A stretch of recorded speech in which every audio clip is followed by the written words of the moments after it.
Hi hello അസ്സലാമു അലൈക്കും welcome back to Thalassery kitchen time. നമ്മൾ ഇന്ന് ചെയ്യുന്നത് ഇറച്ചിപ്പത്തിരിന്റെ റെസിപ്പിയാണ്. ഇതൊരു പഴയകാല സ്നാക്ക് റെസിപ്പിയാണ്. പക്ഷേ ഇപ്പോഴായാലും എല്ലാവരും ഇഷ്ടത്തോടു കൂടി തന്നെ കഴിക്കുന്ന ഒരു സ്നാക്ക് ആട്ടോ ഇത്. അപ്പൊ ഇതെങ്ങനെ ചെയ്യുന്നത് നോക്കാം. അതിന് വേണ്ടിയിട്ട് ഒരു പാൻ അടുപ്പത്ത് വെച്ചിട്ടുണ്ട്. അതിലേക്ക് കുറച്ച് ഓയിൽ ഒഴിച്ചു കൊടുക്കാം.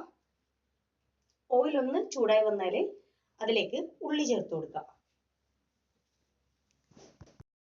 കുറച്ച് കൂടുതൽ ക്വാണ്ടിറ്റി ചെയ്യുന്നുണ്ട്. അപ്പൊ നല്ല വലുപ്പമുള്ള 4 ഉള്ളി ഞാൻ എടുത്തിട്ടുണ്ട്.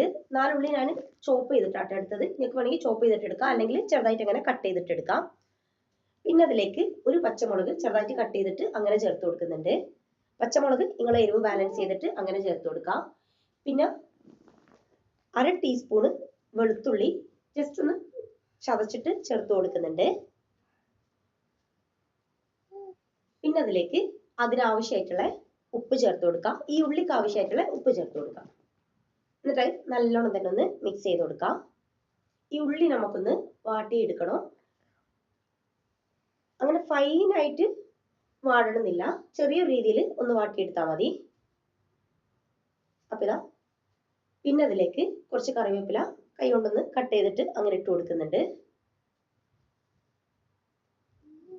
ഇതിപ്പോ ഞാൻ ചിക്കൻ വെച്ചിട്ടാണ് ചെയ്യുന്നത്. ഇത് ബീഫ് വെച്ചിട്ടും ചിക്കൻ വെച്ചിട്ടും എല്ലാം ചെയ്യാം. ഞാനിപ്പോ ചിക്കൻ വെച്ചിട്ടാണ് ചെയ്യുന്നത്. അപ്പൊ ഇത് ഉള്ളി ഒന്ന് വാടി വന്നു കഴിഞ്ഞാൽ അതിലേക്ക് 1/2 ടീസ്പൂണ് മഞ്ഞൾപ്പൊടി ചേർത്ത് കൊടുക്കാം.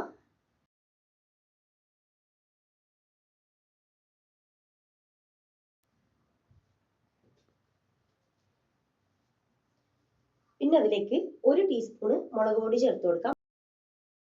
പിന്നെ അതിലേക്ക് 1/4 ടീസ്പൂണ് ഗരം മസാലപ്പൊടി ചേർത്ത് കൊടുക്കാം. 1/2 ടീസ്പൂണ് കുരുമുളക് പൊടി ചേർത്ത് കൊടുക്കാം. എന്നിട്ട് ഇതെല്ലാം നല്ലോണം തന്നെ ഒന്ന് മിക്സ് ചെയ്ത് കൊടുക്കാം. പിന്നെ നമുക്ക് ഇതിലേക്ക് ചിക്കൻ ചേർത്ത് കൊടുക്കാം. ചിക്കൻ ഇപ്പൊ ഞാൻ 1/4 ടീസ്പൂൺ മഞ്ഞൾപ്പൊടിയും 1/2 ടീസ്പൂൺ മുളക് പൊടി പിന്നെ അതിനാവശ്യമായിട്ടുള്ള ഉപ്പ് ഇതെല്ലാം ചേർത്തിട്ട് ഒന്ന് വേവിച്ചെടുത്ത് വെച്ചിട്ടുണ്ട്. എന്നിട്ട് അത് വേവിച്ചെടുത്ത ശേഷം മിക്സിന്റെ ജാറിലിട്ടിട്ട് ജസ്റ്റ് ഒന്ന് ക്രഷ് ചെയ്തെടുത്തതാണ് ഇത്. അത് ഇതിലേക്ക് ചേർത്ത് കൊടുക്കാം. എന്നിട്ട് നല്ലോണം തന്നെ ഒന്ന് മിക്സ് ചെയ്ത് കൊടുക്കാം. ഈ ഒരു സമയത്ത് ഉപ്പ് ചെക്ക് ചെയ്ത് നോക്കാം. ഉപ്പ് ആവശ്യമാണെങ്കിൽ ചേർത്ത് കൊടുക്കാം. പിന്നെ ഇതിലേക്ക് കുറച്ച് മല്ലിയില ചെറുതായിട്ട് കട്ട് ചെയ്തിട്ടൊന്ന് ചേർത്ത് കൊടുക്കാം. എന്നിട്ട് അതെല്ലാം തന്നെ ഒന്ന് മിക്സ് ചെയ്ത് കൊടുക്കാം. അപ്പൊ നമ്മുടെ മസാല റെഡി ആയിട്ടുണ്ട്. ഇനി നമുക്കിതാ പൊടി ഒന്ന് കുഴച്ചെടുക്കാനുണ്ട്. അതിനു വേണ്ടിയിട്ട് ഒരു പാത്രത്തിൽ ഞാനിതാ 2 കപ്പ് മൈദപ്പൊടി എടുത്ത് വെച്ചിട്ടുണ്ട്. അതിലേക്ക് 4 ടേബിൾ സ്പൂണ് ആട്ടപ്പൊടി ചേർത്ത് കൊടുക്കാം. എന്നിട്ട് അത് നല്ലോണം തന്നെ ഒന്ന് മിക്സ് ചെയ്ത് കൊടുക്കാം. പിന്നെ അതിലേക്ക് അതിനാവശ്യമായിട്ടുള്ള ഉപ്പ് ചേർത്ത് കൊടുക്കാം. എന്നിട്ട് അതും ഒന്ന് മിക്സ് ചെയ്ത് കൊടുക്കാം. എന്നിട്ട് നമുക്കിത് ആവശ്യത്തിന് വെള്ളം ഒഴിച്ചിട്ട് കുഴച്ചിട്ടെടുക്കാം. വെള്ളം നോക്കി നോക്കി അങ്ങനെ ഒഴിച്ചിട്ട് കുഴച്ചിട്ടെടുക്കാം. അപ്പൊ ഇതാ ഞാൻ കുഴച്ചെടുത്ത് വന്നിട്ടുണ്ട്. ഇനി ഇത് റെസ്റ്റ് ചെയ്യാൻ വെക്കൊന്നും വേണ്ട. ഇത് നമുക്കൊന്ന് ബോൾസ് ആക്കി എടുക്കാം.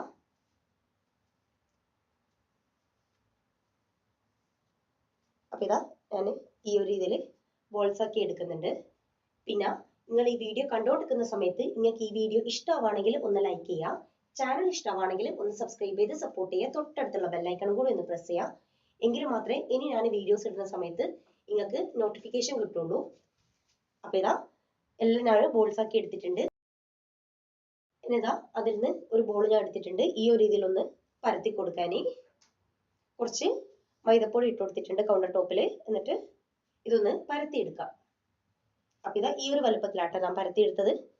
ഇനി നമുക്ക് നമ്മൾ നേരത്തെ റെഡിയാക്കി വെച്ച ആ ഒരു ഫില്ലിങ് ഇതിലേക്ക് വെച്ചു കൊടുക്കാം.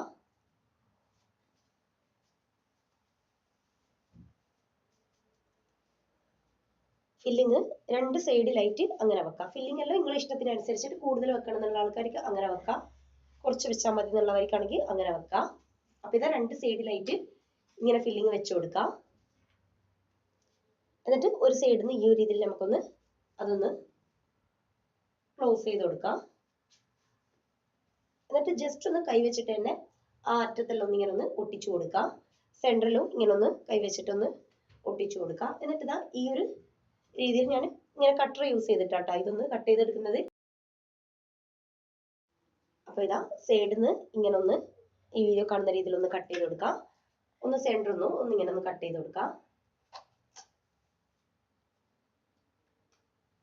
കട്ട് ചെയ്തിട്ട് ബാലൻസ് വരുന്നത് നമുക്ക് അതെടുത്ത് മാറ്റാം. അപ്പൊ ഇതാ ഈ ഒരു രീതിയിൽ ഞാൻ 2 എണ്ണം ചെയ്തെടുത്തിട്ടുണ്ട്. അപ്പൊ ബാക്കിയെല്ലാം ഞാൻ ചെയ്തെടുക്കട്ടെ. ഇനി നമുക്കിത് ഫ്രൈ ആക്കി എടുക്കാൻ വേണ്ടിയിട്ട് ഞാനിതാ ഈ ഒരു രീതിയിലുള്ള ചീനച്ചട്ടി വെച്ചിട്ടുണ്ട്. അതിലേക്ക് ഓയിൽ ഒഴിച്ചു കൊടുക്കാം. ഓയിൽ നല്ലോണം ചൂടായ ശേഷം നമ്മൾ റെഡിയാക്കി വെച്ച ആ ഒരു ഇറച്ചിപ്പത്തിരിയെല്ലാം ഇതിലേക്ക് ഇട്ട് കൊടുക്കാം. നിങ്ങൾ എടുക്കുന്ന പാനിന്റെ വലുപ്പത്തിനനുസരിച്ചിട്ട് ഇട്ട് കൊടുക്കാം. ഞാനിപ്പോൾ 3 എണ്ണം വെച്ചിട്ട് ചെയ്തിട്ട് എടുക്കുന്നുണ്ട്. അപ്പൊ ഇതാ ഒരു സൈഡിലായി കഴിഞ്ഞാൽ അടുത്ത സൈഡിലേക്ക് തിരിച്ചിട്ട് കൊടുക്കാം. ഇത് പെട്ടെന്ന് തന്നെ ആയി കിട്ടും. അപ്പൊ ഇതാ 2 സൈഡും ജസ്റ്റ് ഒന്ന് കളർ ഒന്ന് ചേഞ്ച് ആയി കഴിഞ്ഞാൽ നമുക്കിത് എണ്ണയിൽ നിന്ന് എടുത്ത് മാറ്റാം. അപ്പൊ നമ്മളെ ഇറച്ചിപ്പത്തിരി റെഡി ആയിട്ടുണ്ട്. ഇതെന്തായാലും എല്ലാവരും ഒന്ന് ട്രൈ ചെയ്ത് നോക്കാം. ഫീഡ്ബാക്ക് പറയാം.